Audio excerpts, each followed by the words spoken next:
사람들마다 성공의 비결이 무엇인지에 대해서 나름대로 소신이 있습니다.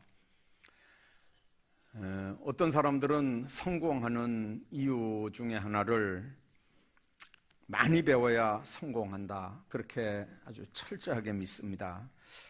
그래서 전답을 팔아서라도 자식은 가르쳐야 된다고 믿고, 많이 배워야 세상에서 남보다 앞서서 살아나갈 수 있다고 그렇게 생각을 합니다. 또 어떤 사람들은 노력을 통해서 성공을 쟁취할 수 있다고 그렇게 믿습니다. 스스로에게 체면을 합니다. 나는 할 수 있다. 그런 구호를 하루에도 수십 번씩 외치면서 노력을 합니다. 여러분들, 나폴레옹 같은 사람들, 그는 하루에 3시간을 자고 나머지 시간은 공부하고 독서하고 그리고 학자들 불러다가 많은 걸 배우면서 그렇게 노력을 했던 그런 노력형 지도자라고 얘기를 합니다. 하루에 3시간씩만 자고 열심히 노력해서 성공한다. 또 그 말도 상당히 우리가 신빙성이 있고 이해가 되는 얘기입니다. 어떤 사람들은 그렇게 얘기합니다. 공부 아무리 많이 했고 노력 아무리 많이 해도 인간관계에 문제가 생기면 안 된다. 그래서 제일 중요한 건 인간관계다. 가장 중요한 거, 인간이 성공하는데 가장 중요한 건 인간관계다. 많은 사람에게 호감을 얻어야 되고 인정을 받아야 되고, 이제 그래서 수단 방법 안 가리고 정말 사람들에게 호감을 얻기 위한 노력을 합니다. 성형수술을 하기도 하고 처세술을 공부하기도 합니다. 마키아벨리나 카네기의 성공 이론들, 경영 이론들을 공부합니다. 자, 이렇게 해서 세상에 많은 사람들은 열심히 공부하고 열심히 자지 않고 노력하고 인간관계 잘하면 성공한다고 그렇게 얘기를 합니다. 그리고 많은 사람들이 그렇게 또 동의를 하고, 물론 이건 현실적인 얘기들입니다. 실제로 그렇게 해서 나름대로 성공하고 이름을 날리고 출세한 사람들이 많이 있습니다. 요즘도 뉴스를 보면 이름이 나오고 얼굴이 나오는 사람들을 보면 적어도 그 3가지는 다 잘한 사람들이 뉴스의 주인공들로 나오는 것 같습니다. 얼마나 열심히 공부했겠습니까? 얼마나 밤잠 안 자고 노력했겠습니까? 이 술집 저 술집 술집들을 옮겨 다니면서 술을 마시면서 얼마나 인간관계들을 잘 가졌겠습니까? 그래서 이름도 날리고 출세도 하고 다 그랬겠지만, 그러나 우리가 잊어서 안 되는 게 하나 있습니다. 그렇게 공부 많이 하고 그렇게 잠 안 자고 노력하고 술집 옮겨 다니면서 만든 그런 인간관계로 성공한 사람들이 요즘 뉴스를 보면 정말 이기적인 인생이 아니라 나라와 민족을 살리기 위해서 헌신하는 사람들이 얼마나 많은가 하는 겁니다.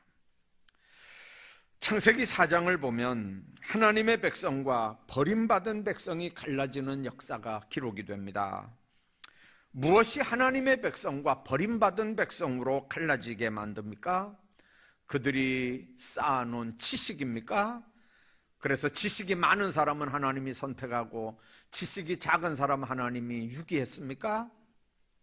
많이 노력하고 밤잠 안 자고 수고한 사람들은 하나님이 선택을 했고, 그렇지 않은 사람들은 하나님이 버렸습니까?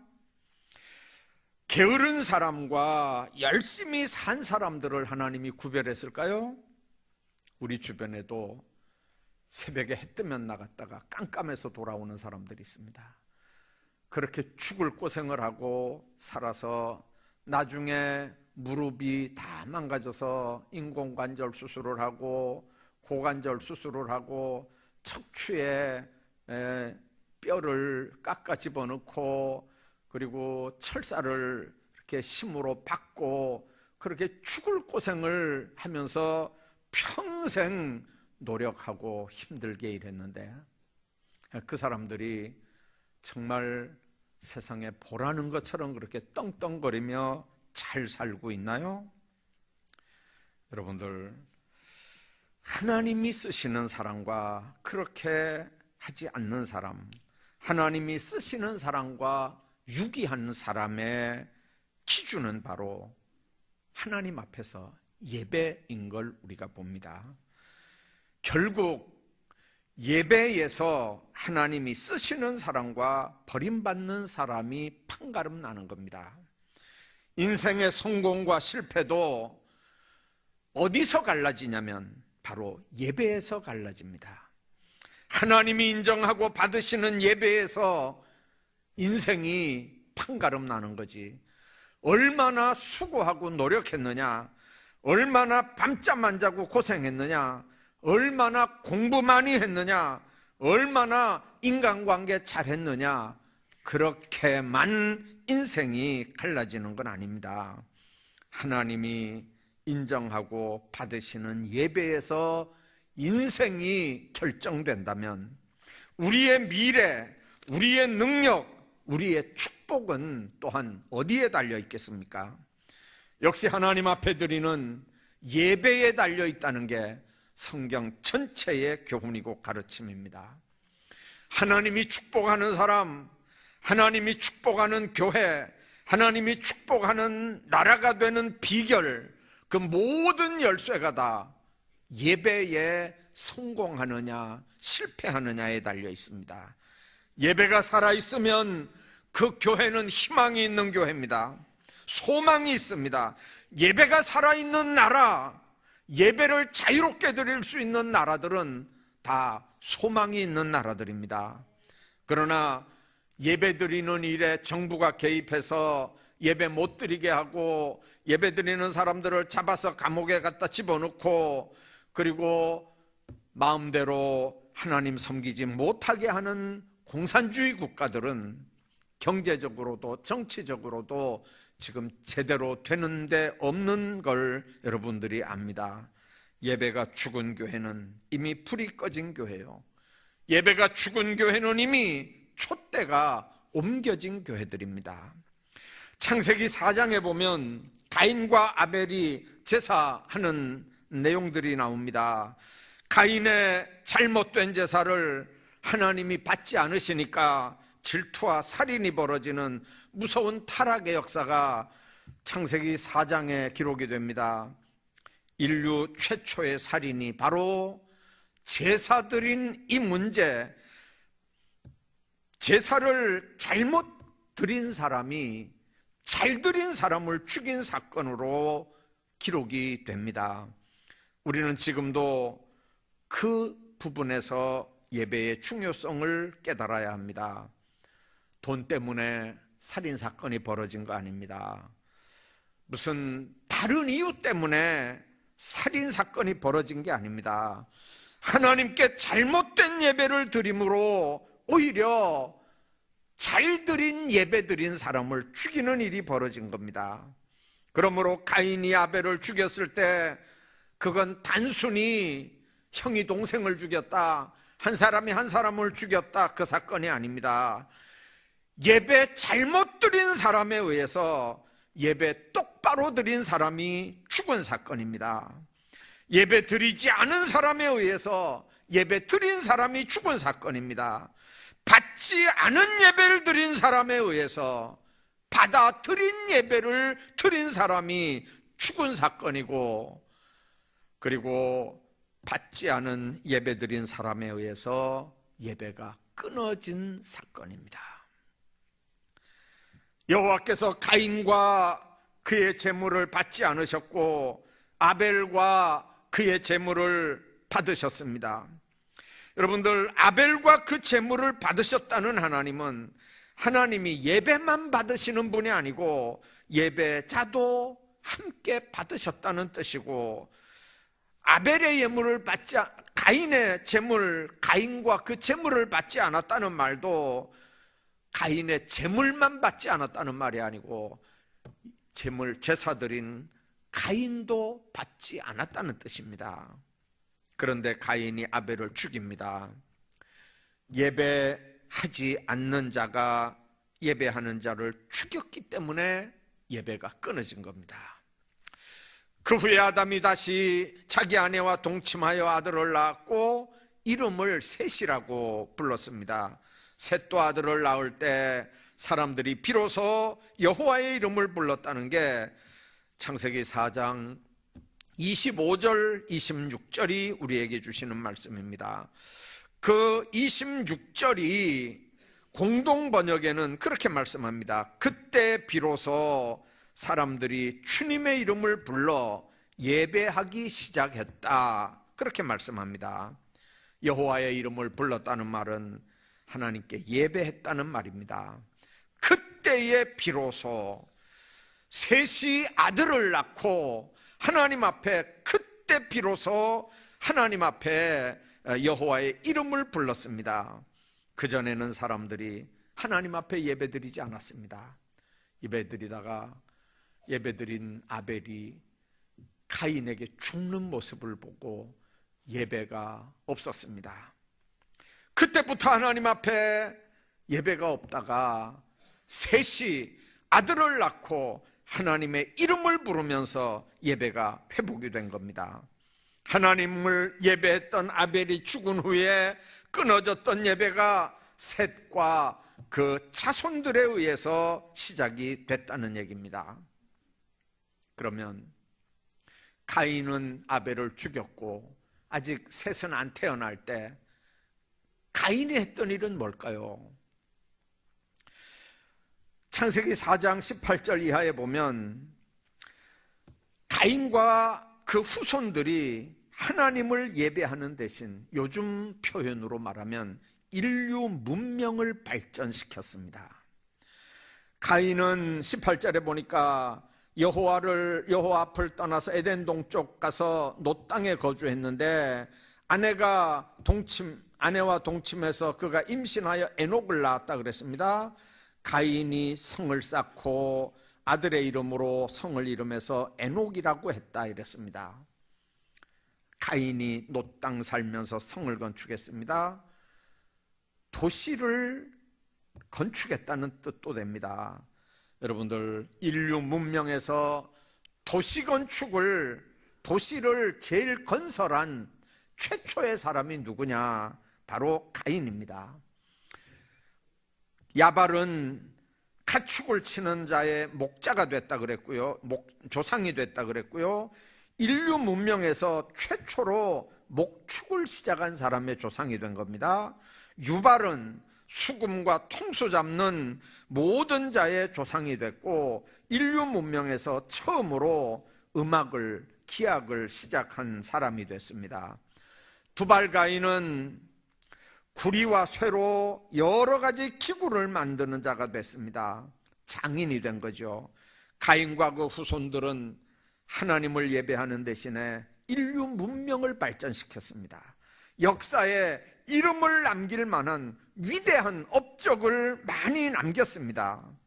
그런데도 오늘 우리가 읽은 이 본문을 보면 아담의 계보를 적은 책이니라 5장 1절에 그렇게 하고 3절에 아담은 130세에 자기 모양 곧 자기 형상과 같은 아들을 낳아 이름을 셋이라 하였고, 죽은 아벨은 방법 없지만 그 대단한 가인, 인류 문명을 발전시키고 예배를 대신해서 역사에 이름을 남길 만한 위대한 업적을 많이 남긴 가인은, 그 후손은 제껴놓고 아담의 계보는 가인의 후손이 아니라 셋과 그의 후손을 통해서 이어지는 걸 우리가 봅니다. 하나님께서는 인류의 문명을 발전시키고 역사에 이름을 남길 만한 위대한 업적을 남긴 가인과 그 후손을 선택하지 않고 셋과 그 후손을 통해서 이 땅에 하나님의 나라를 이어가시려고 하는 겁니다. 우리가 생각할 때 인간의 계산법과 하나님의 계산법이 다른 걸 여러분들이 아셔야 합니다. 인간의 생각과 하나님의 생각이 다르다는 걸 여러분들이 인정해야 됩니다. 내 생각과는 너희 생각은 다르다는 거예요. 동이 서에서 먼 것처럼 인간 생각과 하나님의 생각이 다르다는 거예요. 어차피 아벨은 죽었고 가인밖에 없으면 하나님이 가인을 통해서 인류의 공헌한 엄청난 많은 위대한 업적을 남긴 가인과 그 후손을 통해서 아담의 계보가 흘러가면 좋은데, 여러분들 이렇게 하다가 노아 홍수 때 이 가인의 후손들은 완전히 전멸하고 맙니다. 셋과 그 후손을 통해서 이 땅에 하나님의 나라를 이루어 가려고 하는 하나님의 계획, 예배가 그렇게 중요합니다. 그러니까 마귀가 뭘 공격하겠습니까? 바로 예배드리는 일을 공격합니다. 예배를 통해서 하나님을 만나고 예배를 통해서 하나님과 교통하면 심령이 복을 받고 가정이 복을 받습니다. 형통합니다. 예배가 이렇게 중요한 거기 때문에 마귀는 언제든지 역사를 보면 예배를 늘 공격해 왔습니다. 그래서 예배를 예배답지 못하게 만듭니다. 성도로 하여금 예배에 소홀하도록 합니다. 그래야 하나님과의 관계가 깨지고, 하나님과의 관계가 깨져야 하나님의 축복된 백성이 안 되는 걸 마귀가 너무 잘합니다. 그래서 예배를 방해하고 예배를 깨뜨리고 예배를 소홀히 하게 하는 게 마귀의 사역의 핵심 내용입니다. 마귀는 예배를 드리는 사람에게 예배가 별거 아니라고 하는 생각을 갖게 만듭니다.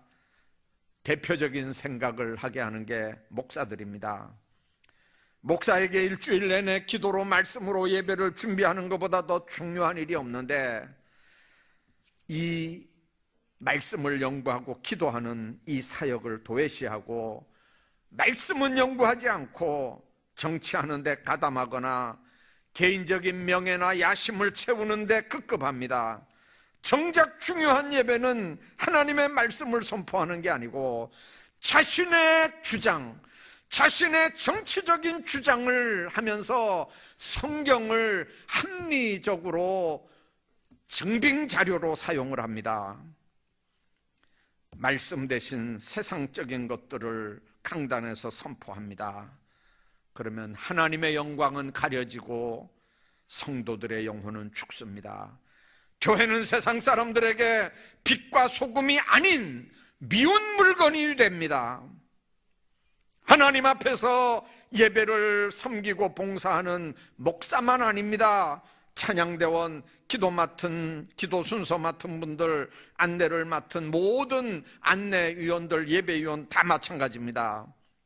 하나님 앞에 짓는 범죄 중에 가장 큰 범죄는 하나님에게 드리는 예배를 무시하는 일입니다.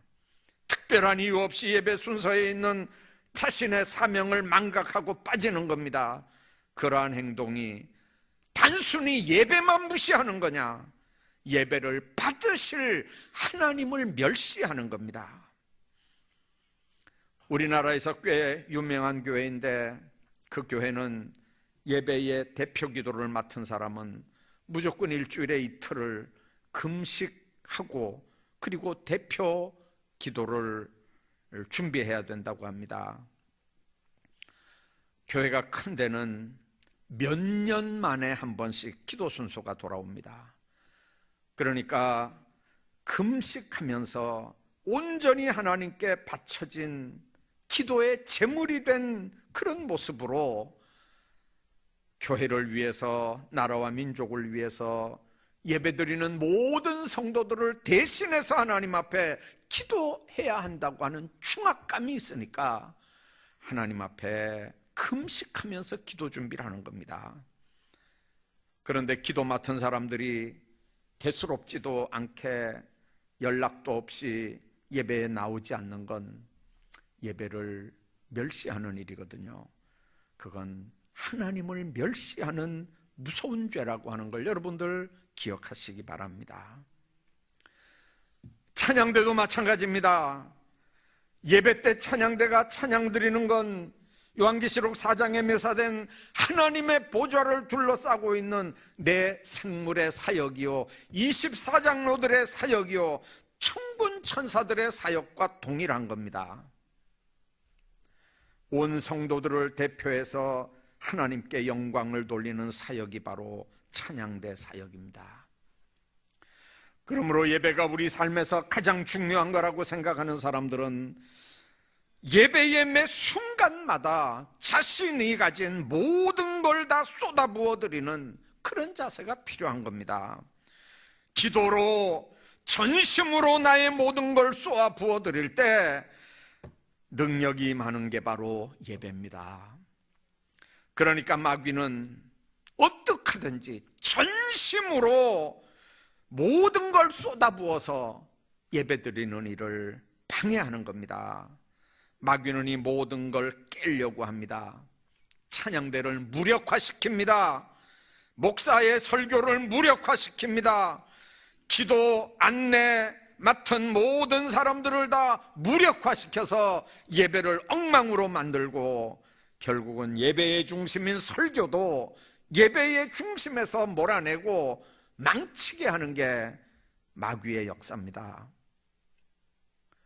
한때는 우리 통합 측은 이 강대상을 2개를 둬서 사회하는 강대상, 설교하는 강대상 이렇게 만드는 게 우리 교단의 추세였습니다.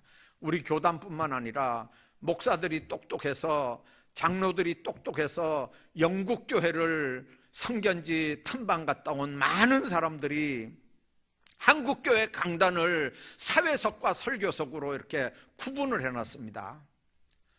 여러분들 말씀 중심의 교회에서 예전 중심의 교회로 바뀌어가는 모습들이거든요. 그러면 여러분들 그런 영국교회가 오늘 크게 부흥한 교회냐? 그렇게 사회석 따로 하고 설교석 따로 한 그 교회가 영국교회가 지금 대단히 부흥되고 성장한 교회가 됐냐? 그게 예배학적으로 맞는 말이냐? 여러분들 하나님의 말씀보다 예전을 중시하겠다고 하는 발상은 가톨릭 교회에서나 있는 얘기들입니다. 하나님의 언약궤가 언제나 이스라엘 백성 중앙에 있었는 것처럼 하나님의 말씀이 언제나 중앙에 있어야 합니다. 하나님의 말씀을 중심에 두고 진정한 말씀의 선포가 있어야 합니다.